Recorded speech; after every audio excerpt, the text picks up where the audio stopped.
entertainment, current events, and Hollywood. Don't miss Creator to Creators, hosted by the filmmaker Meosha Bean, known for the Shudder hit documentary Horror Noir and the acclaimed film Anatomy of an Anti-Hero, Redemption. This show features interviews with filmmakers and creatives from around the globe. Join the fun with guest celebrities and gain valuable insights. Subscribe now and follow Creator to Creators. Hi guys, welcome to another episode of Creators to Creators today. Today we have a special guest. Otis Gore. Nice. Welcome. Thank you. Thank you for having me. I really appreciate it. Yes. Yeah. I'm excited to talk to you about, everything, your life, your journey and what you're doing and your book, and all that you have going on. But first, I love going back to the beginning. I think that the beginning charts our trajectory in life, like little small habits and things that we pick up along the way kind of follow us into our adulthood. So tell me a little bit about your childhood. What was that like? And kind of how did you find your way doing the things that you're doing now? So I am from the Bronx, New York. And it's crazy because in my childhood, the Bronx that's now is a totally different place again. Mm-hmm. I talk about it in my book where I say the open lots and the burned out buildings and the buildings that were torn down, there were just lots. Those were basically the playgrounds that we had. Mm-hmm. And it wasn't a place of opportunity or anything like that by no means. However, you really had to have a great foundation. You really had to persevere through the environment to really gain something or to really push to things. I'm happy to have, I had my mom. She was a single mom, but she was a very strong person, and she really taught us a lot of values that we can take with us in our journeys, to overcome what the circumstances were. I mean, I'm not saying it wasn't happy. I mean, because I had some good times. We just had to make the best of it. I still had some great friends from the Bronx, and it was what it was at that moment. Right. But yeah, I went to a public school. I grew up in a 5-story tenement building, and I went to Dewitt Clinton High School in the Bronx, and that was an Nice. interesting time. I actually went to high school with a couple of famous people. So Nice. from my high school, we had Tracy Morgan was the biggest star. He was a comedian there. Oh We yeah. played, Wow. we played on the same football team. If you see me and my brother today, he'd be like, "Go, what's up, go?" So he knows us. Yeah, he knows us. Tracy Morgan, Darren Henson. He's the choreographer back in the day with NSYNC and Backstreet Boys. Yeah. He's also Wow. an actor now. And I remember I used to be a singer in high school. He wanted to sing, and he would tell me, "Oh, what does you want to teach me how to sing?" I was like, "Well, you need something to work with first, Darren."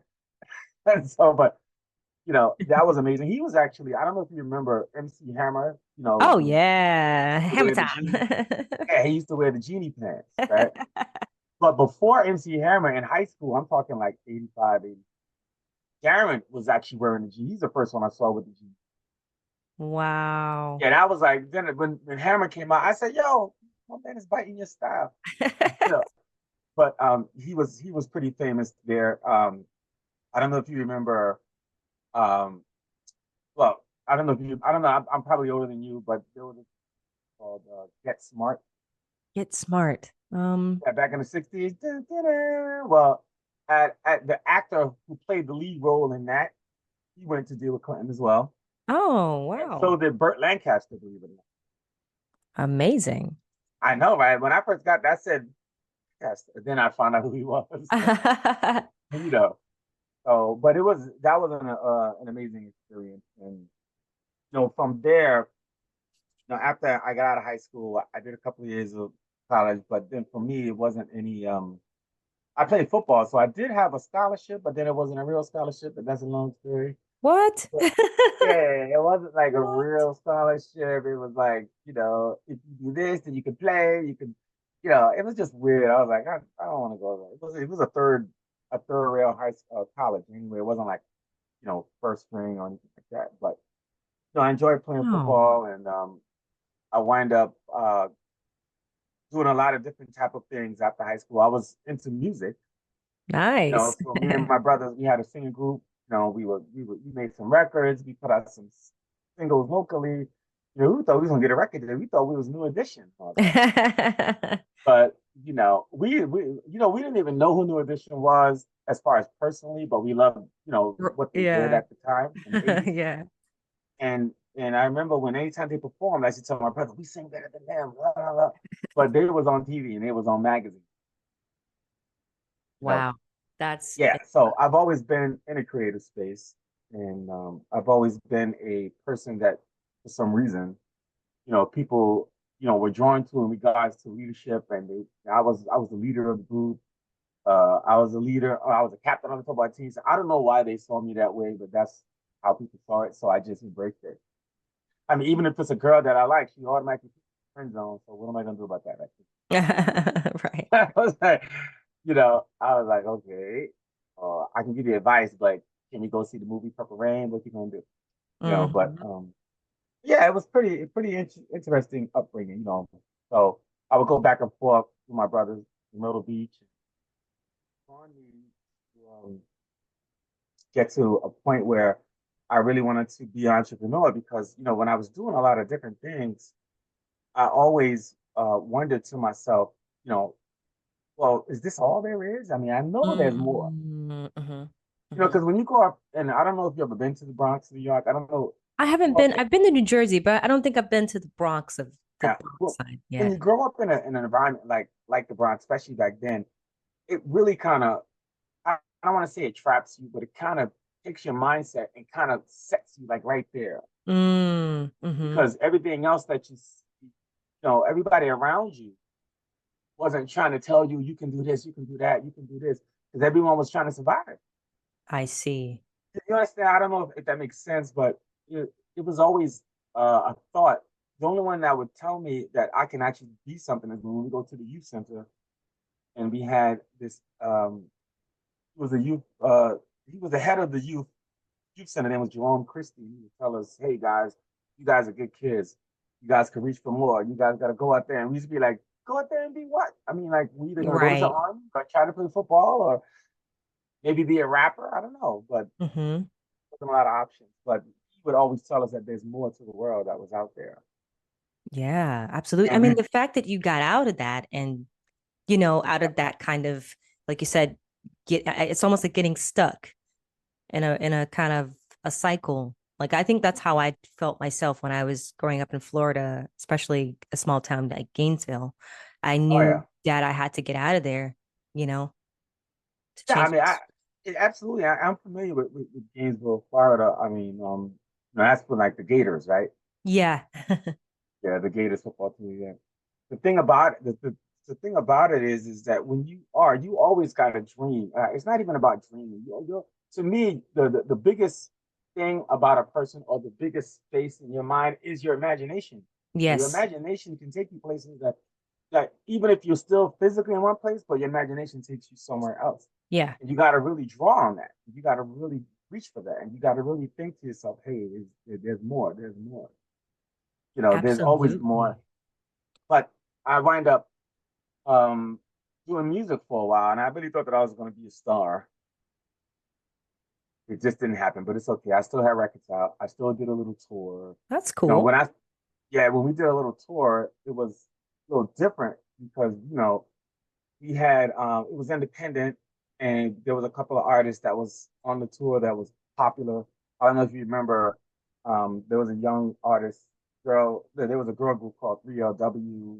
Oh yeah, classic. Those were And I yeah. remember in 1991, we did a show downtown, and it was just before there was these two young kids that had their clothes backwards, the crisscross. I don't know if you remember them. Oh, that sounds familiar. Remember they had the song "Jump, Jump, Oh yeah, Rock That yeah, Baby." make you wanna Yeah. jump. Yeah, yeah, yeah, So yeah. they were new, like no one's heard them yet, but they were doing a song that day, and I looked at them. I said, "Oh, your clothes are on backwards." They said, "That's how it's supposed to be." I was like, "Okay." you know. And that's when we met a young Jermaine Dupri. We met a young Mary J. Blige. Wow. She was first coming out, and she wasn't too nice, but I heard a lot about her actually. she wasn't too nice. And I heard she had the song out, "Remind Me." And I Yes. remember that song. And I even told her, I said, "Oh, you the song you remind me, I like that song." And she was like, "I'm trying to get my hair done." I was like, "Okay." So I said, "Oh, okay. Well, good luck tonight." I ain't nothing done. So we started meeting like a lot of people, that's in the industry. Then I started to realize, I mean, I didn't even want to say his name, but she was on Uptown Records Hmm. at that time. And I remember when she did the show there, there was some people from Uptown there. And I remember seeing a young skinny kid who was putting on her shirt, no, not putting on her jacket. No, you gotta wear it this way, you gotta wear it this way, you gotta wear it this way. She was getting upset with him Hmm. because he was annoying. And that was Puffy.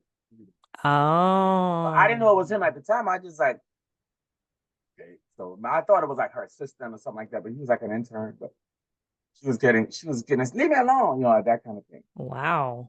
But look at him. Well, I don't even want to say look at him now. Well, look at him now, kind of. I mean, pretty much, I mean, you can't, Yeah, every news it sees everywhere now, he's and not, everywhere. not He's for a good everywhere. Not reason. not not in a good way, but I mean, he's lived his life. He's actually, became a cultural icon. He did what he had to do. He worked hard, and that's what I'm saying. See, Buffy was born in the Bronx, but he grew up like in Mount Vernon and Westchester, yeah, Ah, which is right borderlines the Bronx. So, oh, if you live like when I grew up, we grew up in destitute. It wasn't great. It was you know.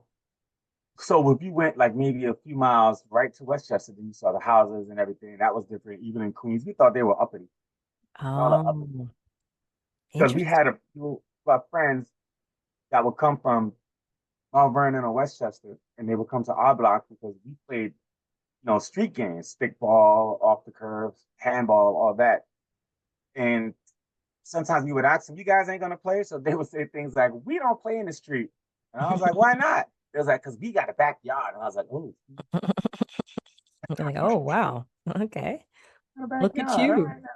I was like, "I got a backyard. It's right there. See the open lot? That's my backyard." But it really changes. It turns you into a certain person. It really makes you keep your antennas up. Because now, even today, anywhere that I go, when I travel, I'm always like, I'm not apprehensive. I'm just looking around, making sure what my surroundings are. Right. Absolutely. That's how I So grew up. you left that what age? Um, I would say my early 20s. Okay. Okay. Yeah. I was, you know, again, when you grow up in a certain environment, everything else is like easy. I remember one time when we were doing a show and we went to Florida, we went to Miami, Okay. and the guy said, "Oh, don't go over there. That's more towards Liberty City. Don't go there." And when he showed me the block, all I saw was like a couple of houses. One was kind of like turquoise, and I saw palm trees, and I was like, "That don't look too intimidating to me." Right. But it was a terrible block. It was a terrible area, But Wow. I didn't, it didn't look terrible to me because I've seen worse. I was like, "You want to see good? I'll show you." Right. You're like, what I grew up out of. Would you say that actually, even though, yeah, that was a rough time and it kind of it's like now that where you are and the things that you're doing with your life, it's I think it's a part of the journey, right? That you and it's something that you use like even as an Yeah, author, right? yeah, You could talk about those things, but you're not because you went through them, but you didn't let the situation overtake you, which a lot of people unfortunately do right, fall victim to. right, and that's part of why I wanted to come out with a book called The Audacity of Doubt because in my journey there was a lot of fear and a lot of doubt. I mean, it was a Hmm. ton of doubt. Hmm. Most people didn't believe that they could be anything else than what they already was at that time. Hmm. And a lot of in my book, I talk about living in your settlement.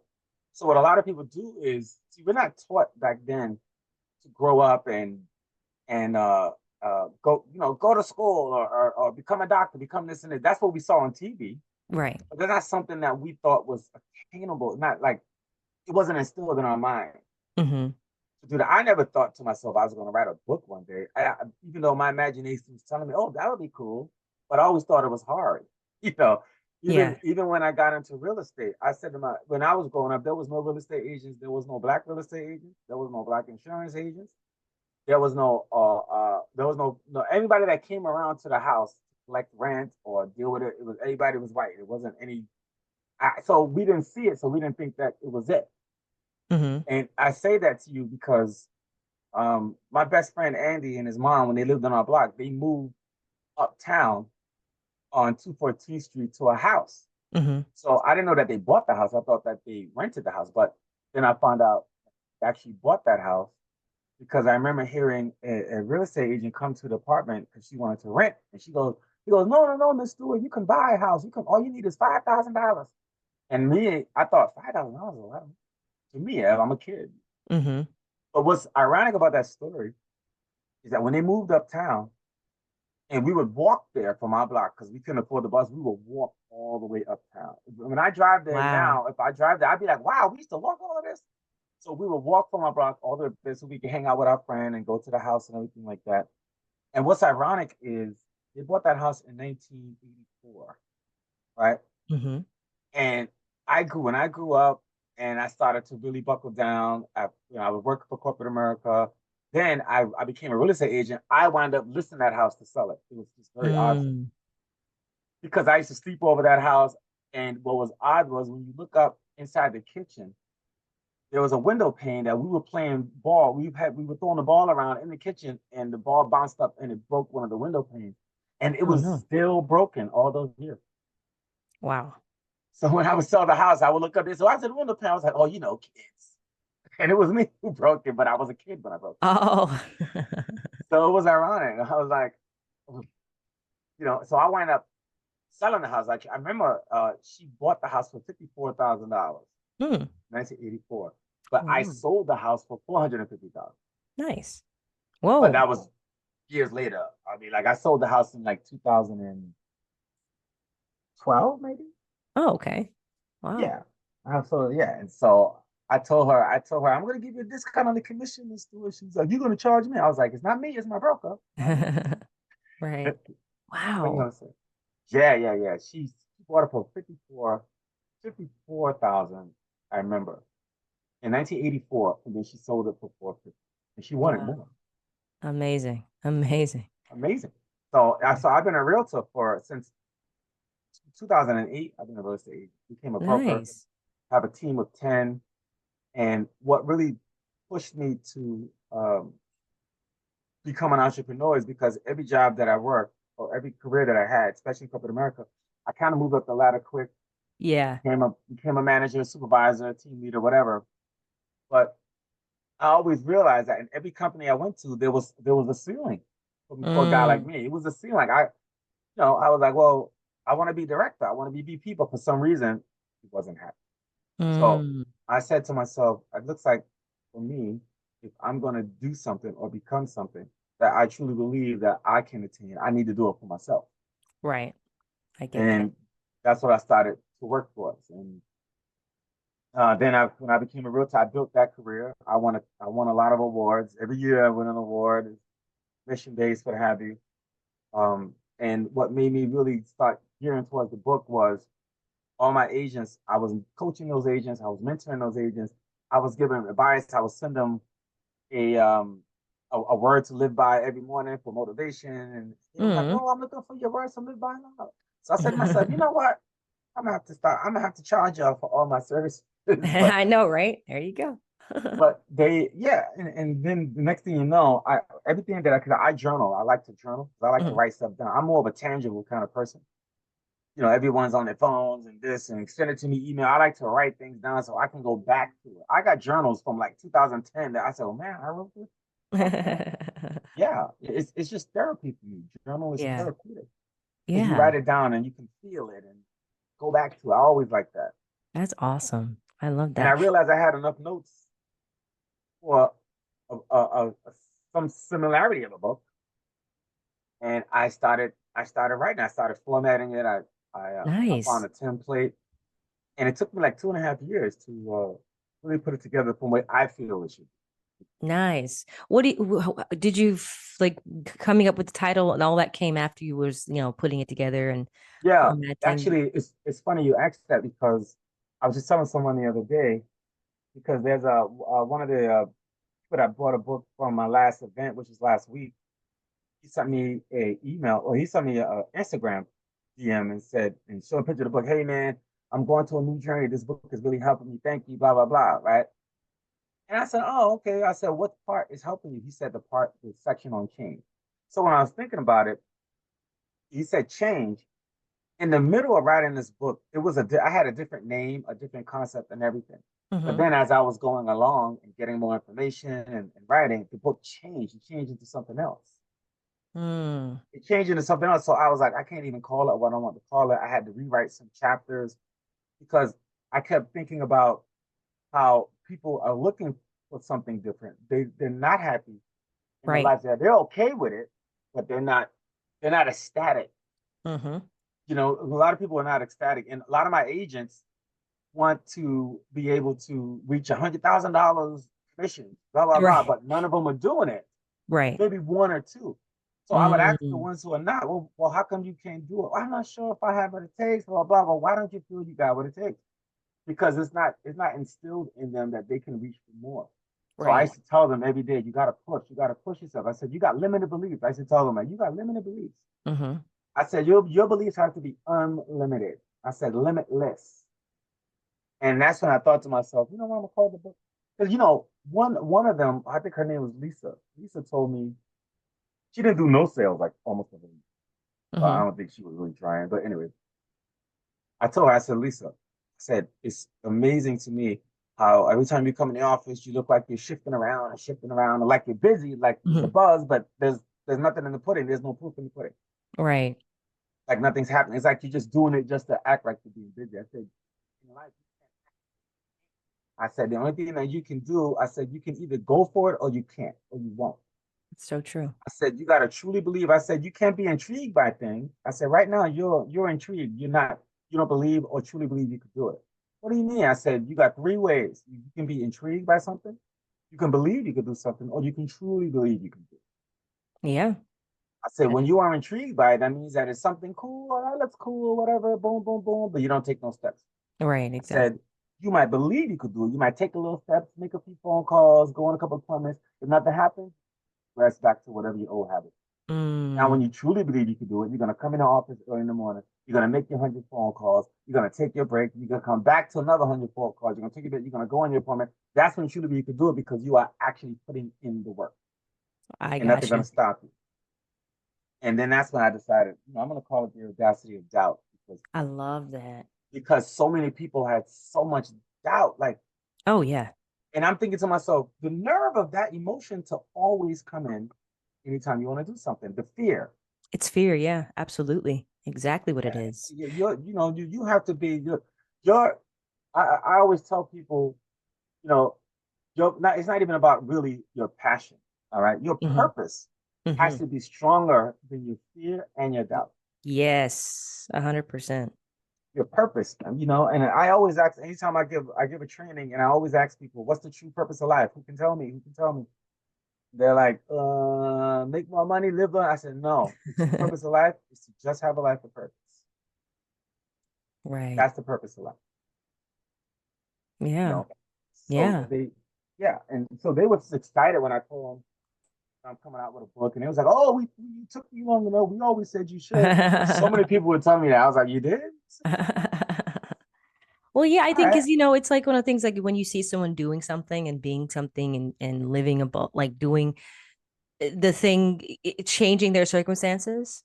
It's like, Yes, oh well, I gotta know what they're doing. Like, and it's super simple. It's like getting out of your own way. And like you said, exactly. it's and actually doing it, go and doing it. Like I think a lot of times, like you said, something really important. It's fear, and a lot of it, it's like I think sometimes whether yeah, if you don't believe in what you're doing, it's like, and again, if you have the purpose and you know your purpose, then you're just gonna go like you're gonna go Yeah. full fledged. Like no one can talk you out of your purpose. Like once you know, you know what I'm No, saying? absolutely. It's like, there's a section of my book where I talk about, you got to reach for it with your blinders on. Like when the horses put the blinders on, the reason why they wear them, because it's psychological when they're in the race so that they don't get distracted.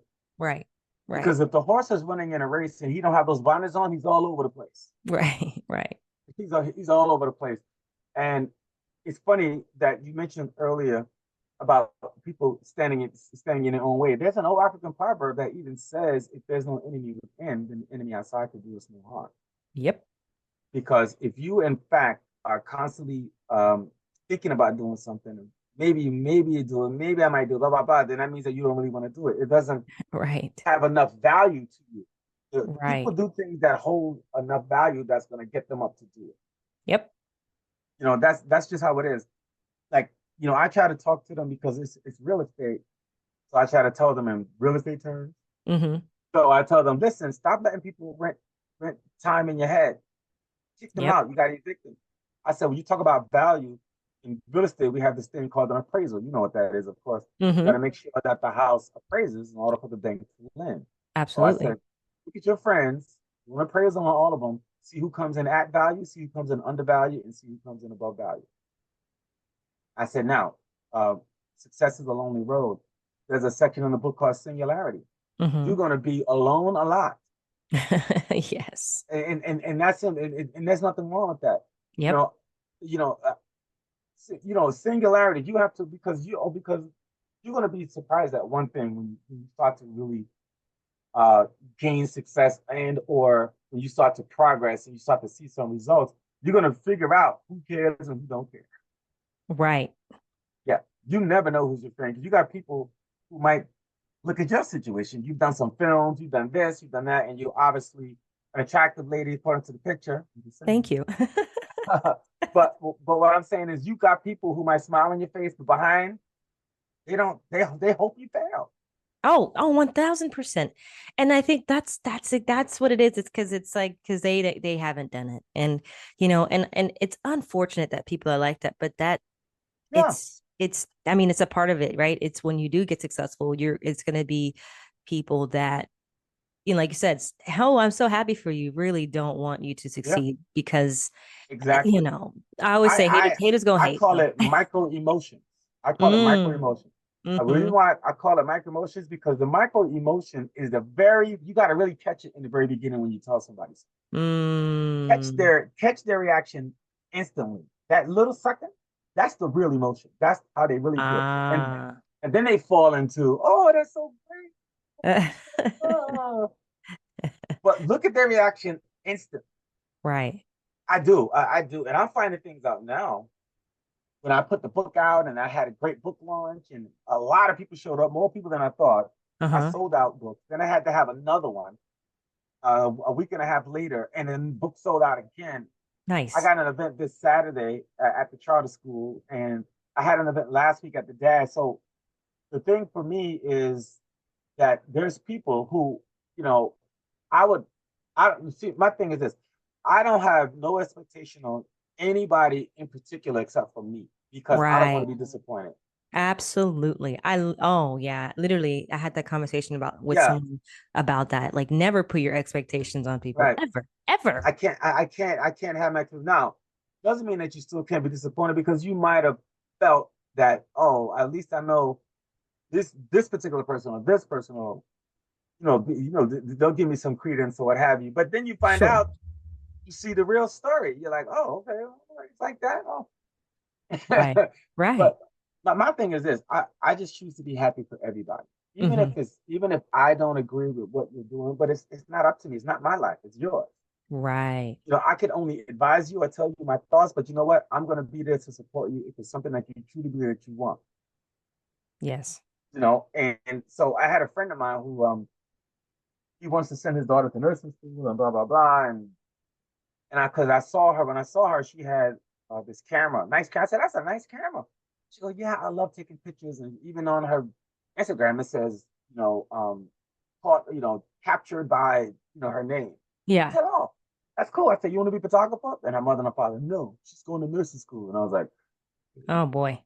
so then I looked at her and I said, "You want to be a nurse?" And she looked at her parents and looked at me and she said, "I guess." And I said, "Oh."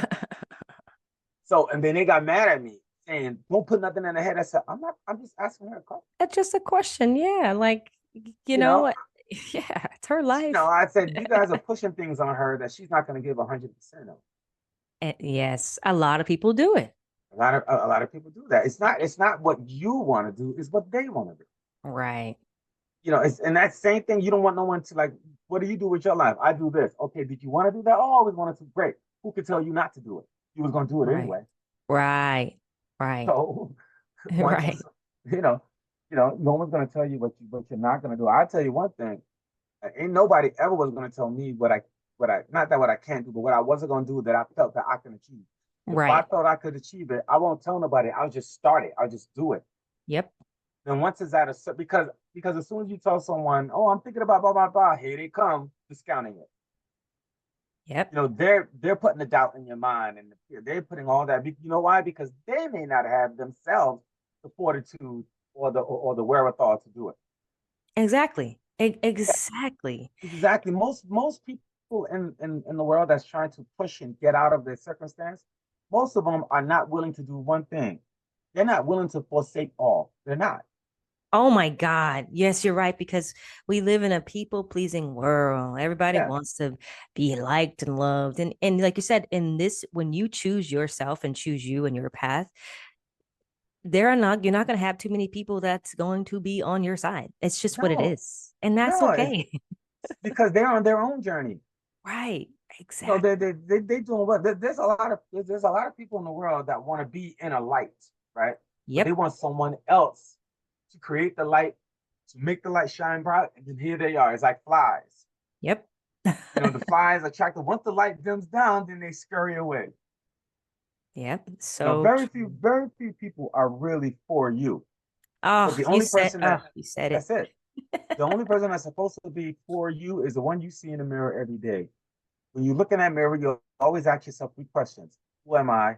Where am I going? Who do I Mm-hmm. want to be? Abs, that's it. And I just literally had a conversation with a friend about that, about just the whole like, you know, it's like the wrestle of like, sometimes we are in our own way. And We are. it's like we are the ones that are stopping ourselves from, getting to the next level. And it's not anyone's fault or decision to Yeah. like hold you back. Like, yeah, there are things that happen. I've been through a lot of things in this business, speaking about P. Diddy's situation, like I've been through some situations that I had people, some gatekeepers for sure, but I figure You was out, at a Diddy my party? When was you at which party you was at? I was at a few. I'm not gonna lie, it was a few She was crazy like, I ones. went to a Diddy party, but I ain't see all that. I ain't go to those strange rooms they The talking about. after party. I left before the devil got there. Right. No, there's some crazy I stuff. left two Sure. hours before the devil got there. God is good, Absolutely.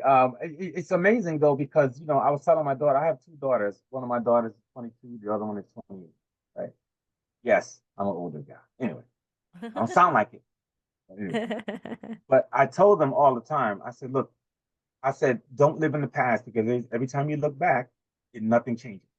I Right. said the future doesn't live in the past unless So when you talk about standing in your own way, and how I told you have to really really I said I did a speaking gig last Thursday Nice. at the school 153, and it was about dads take their kids to school, and the director of the program he likes my book and he likes the message, so he wanted me to talk to the dads, and I was noticing when I was talking to the dads that we talked about before how the Bronx can be the atmosphere or any or any environment that's draining.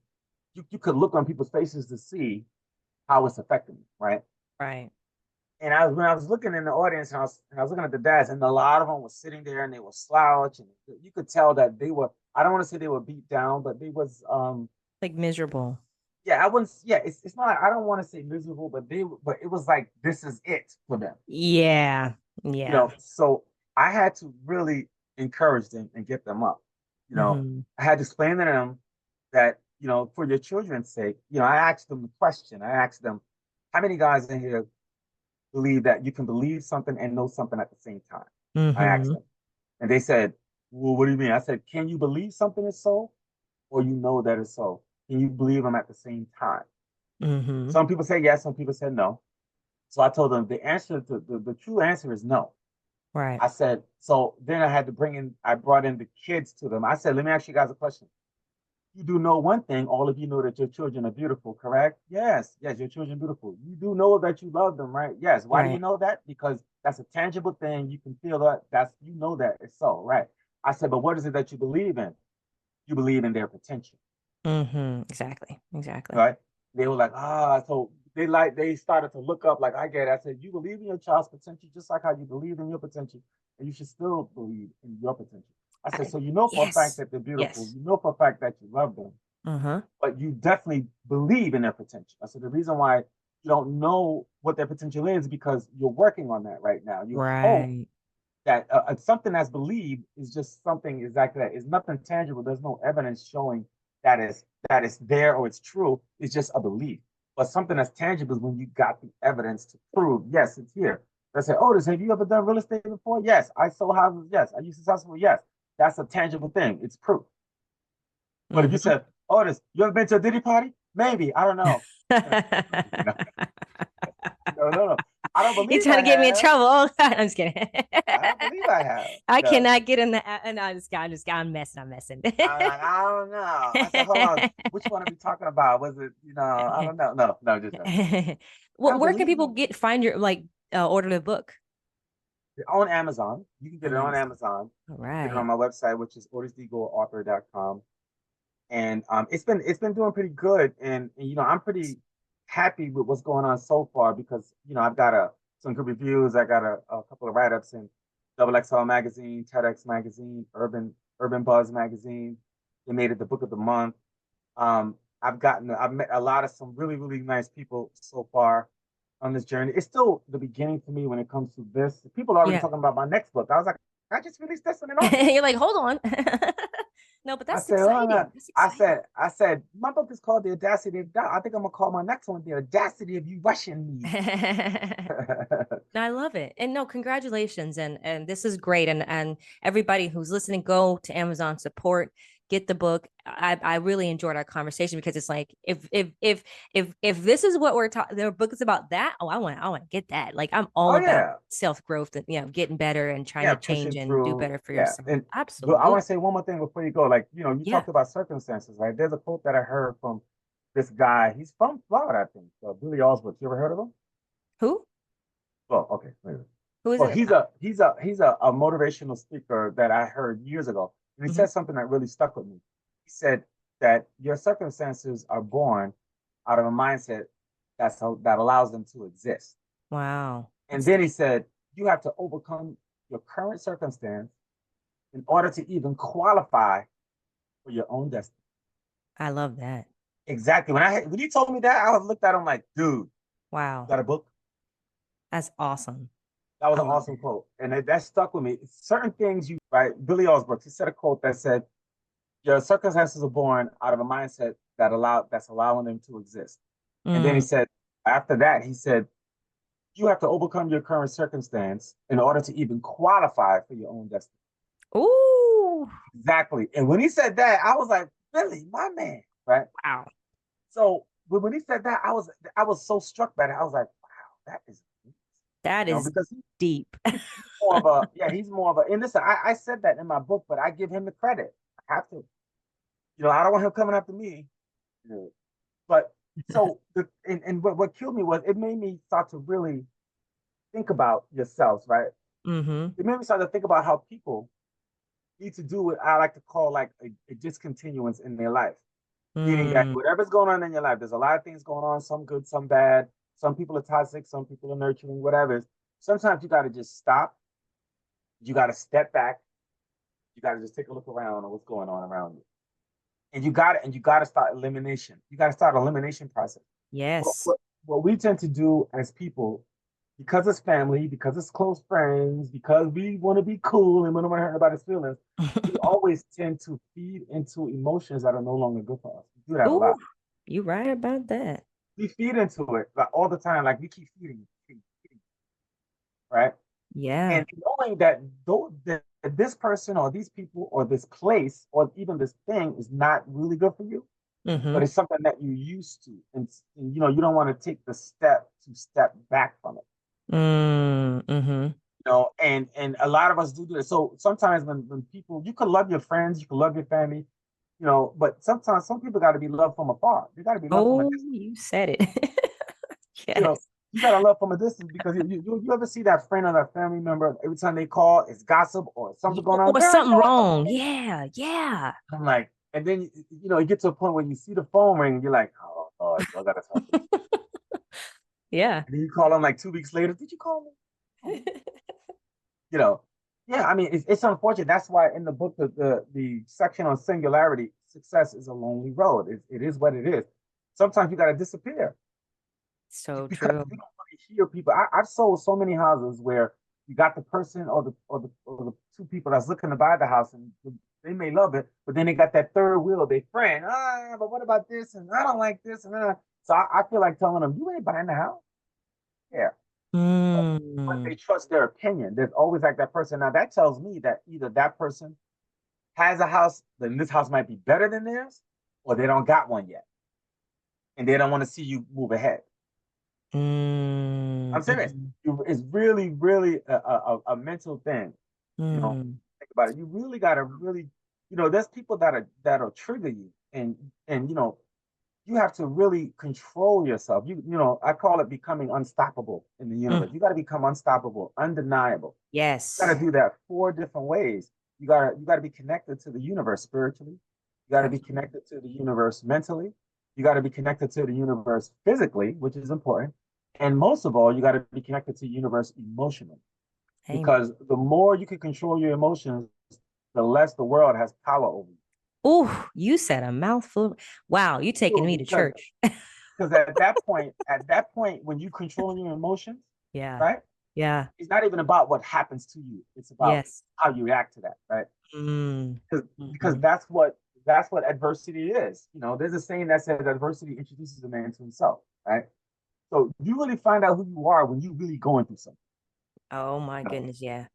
when you're going through something, you really find out, okay, am I gonna succumb to this pressure, or I'm gonna just, you know, just let it beat me down, or am I gonna fight through it? It's very hard for people to think about adversity and their circumstances and what's going on in their life. It's hard for them to think about after that because they're going through that, like right now. Right. So I had to tell one of my agents the other day, you know, she's going through issues with her husband, leaving her, whatever, right? And Mm-hmm. every time I see her now, she's really down.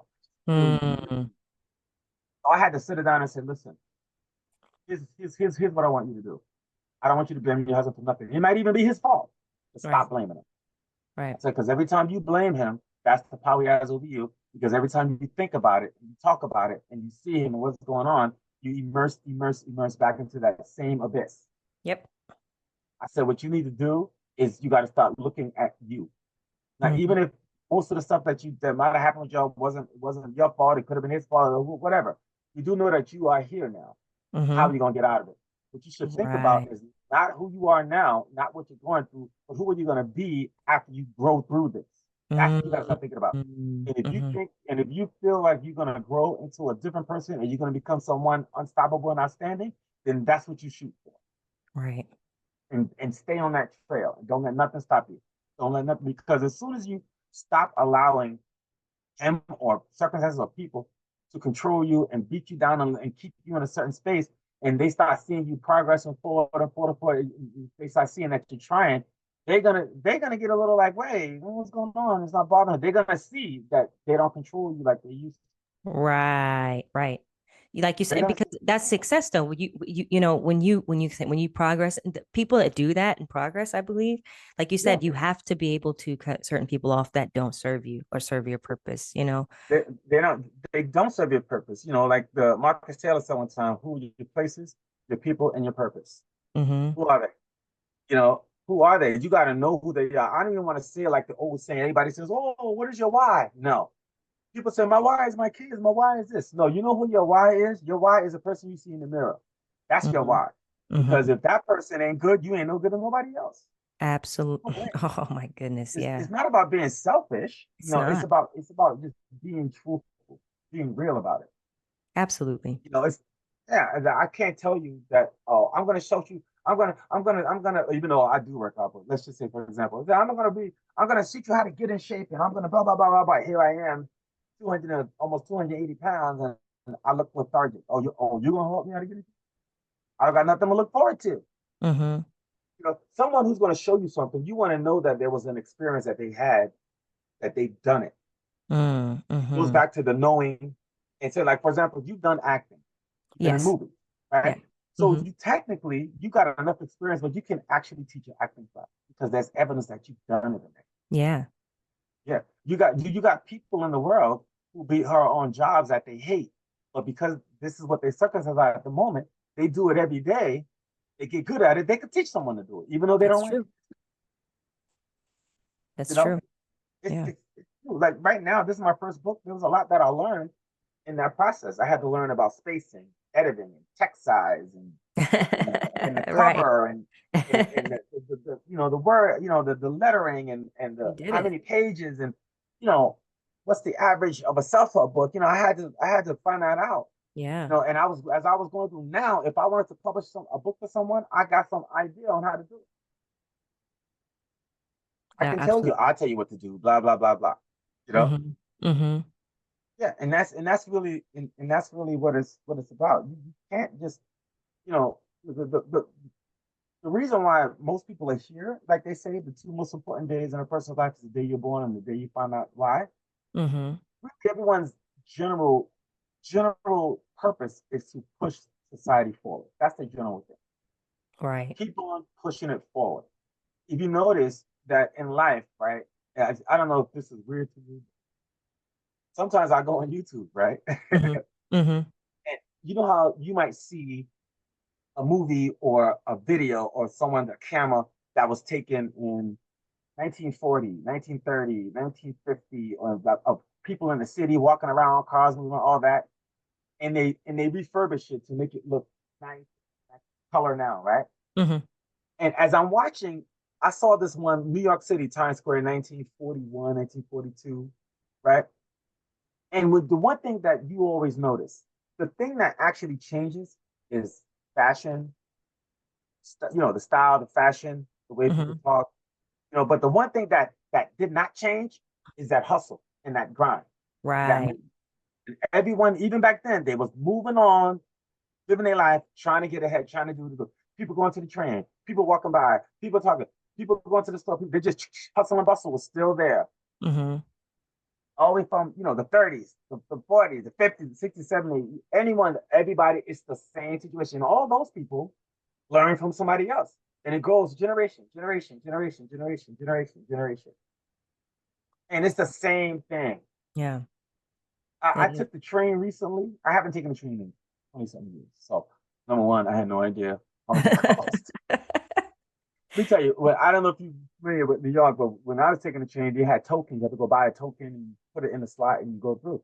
Uh-huh. I haven't taken the train, I must tell you, probably since the early 90s. I'm just being very honest because I've always had a car but when I got on the train, I didn't know how to pay.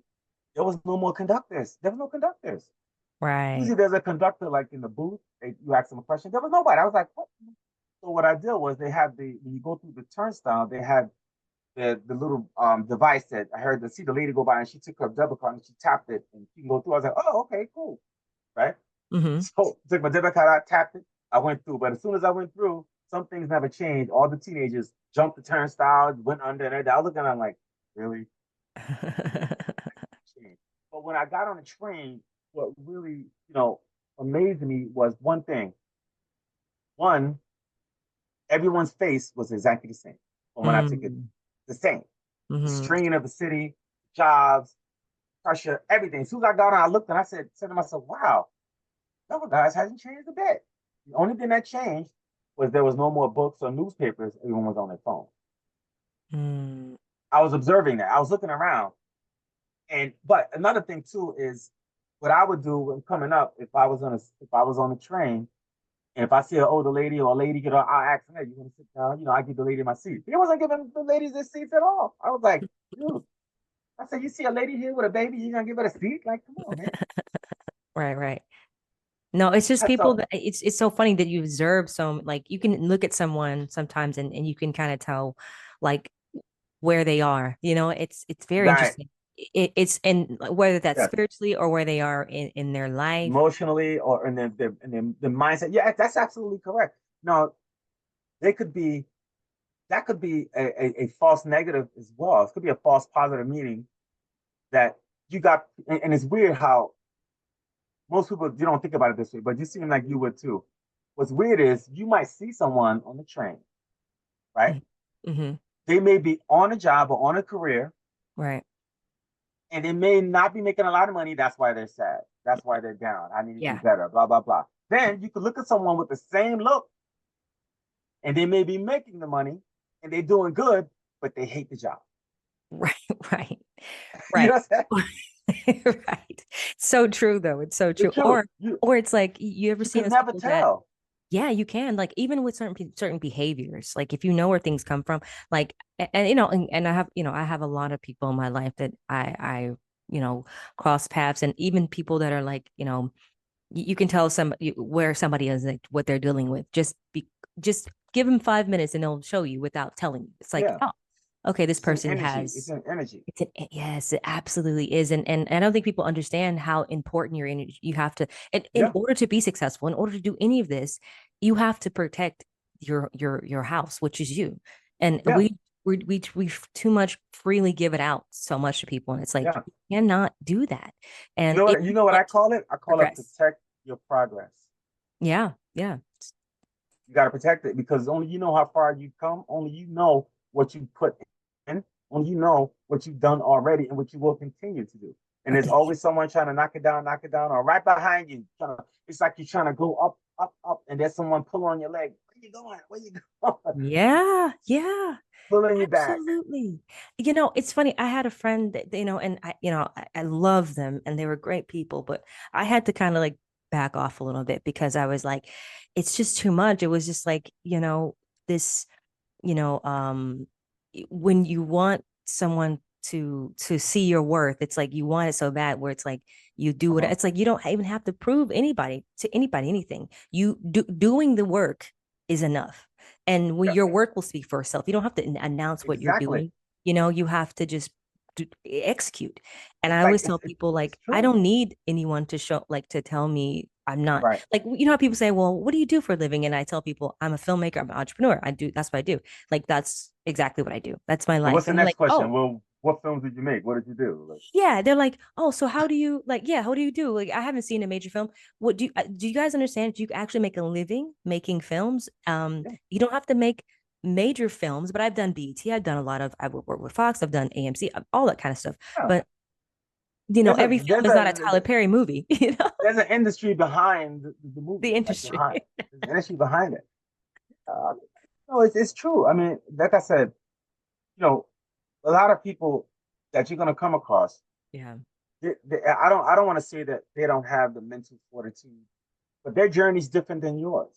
Your journey is not their journey, and their journey is not your journey. But Right. don't knock nobody else's journey because that's not Right. yours. Exactly.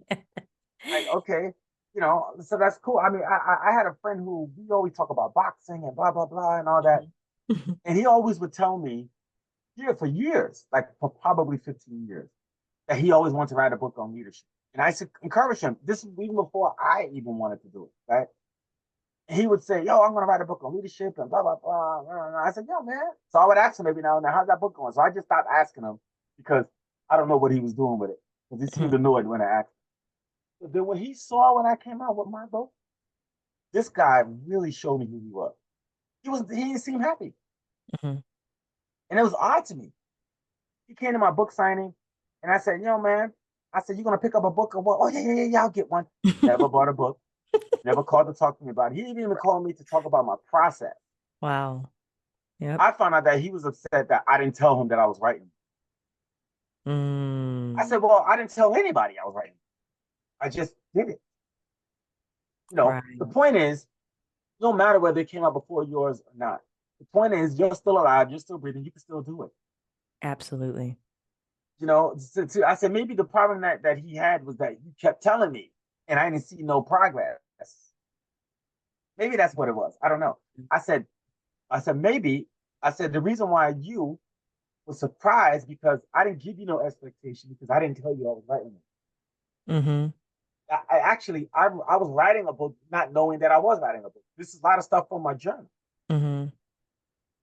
and I just had to format it and change this and change that. But the point was, look, gotta love some people from afar. That's it. And that's okay. And I think that's the thing. A lot of people are not willing, like you said earlier, to do take that step to do that. Because in order to, I'm sure a lot of people, when you think about, your Oprahs or anyone at a level, Bill Gates, I'm sure Bill Gates is not running behind people that he, you know, No, because he would never be Bill Gates if he stayed there. no, exactly. Where you are now in your life, your Yeah. level of thinking got you there. To Absolutely. elevate that, you gotta elevate your level of thinking. Yes. Yeah. That's Absolutely. that's just what it is. Like my level of thinking years ago would never even thought we would never get me to the point of releasing a book because I wasn't there yet. It was a thought, it was a process. I was just doing it. And then once you get to a point, because there were months, a month or two, a month that I didn't even know I didn't have anything to write. So it just sat there. Yeah. It's like writer's block. People don't understand it's a process. Write a It's book. I had my other boy was like, "Oh, I could just write a book with AI." I said, "Now, why would you want to do that? That's not you. and it's not you. It's not you at all." I said, "What do you mean? I just got to tell them what I want. That's not you." Because you know how many people ask me, Moesha, if I got a ghostwriter? I said, "No, I ain't got no daggone ghost." Really? Yeah, you'd be surprised. Wow. Did you use a Wow. ghostwriter? No, I didn't use Well, no because ghostwriter. you know why a lot of people don't want to do the work, and it's like you said, the process. People want an overnight success or whatever it is that Exactly. they're doing. Microwave society. Microwave society, and that's the thing, and it might work for some time for some people, but you'll know if it's them, like if they can just articulate and put that out there. It's like, okay, well, that was definitely AI or whatever. It's like, you know, Yeah. I wouldn't want success like that. Because then No, it's I like, don't want anything generic. I want something that came from blood, sweat, and tears. It's the only way that you can actually appreciate it. mm-hmm. That's Yeah. why a lot of lotto winners go broke quick. There was no effort to earn the money. That's so true. So people don't understand about process, right?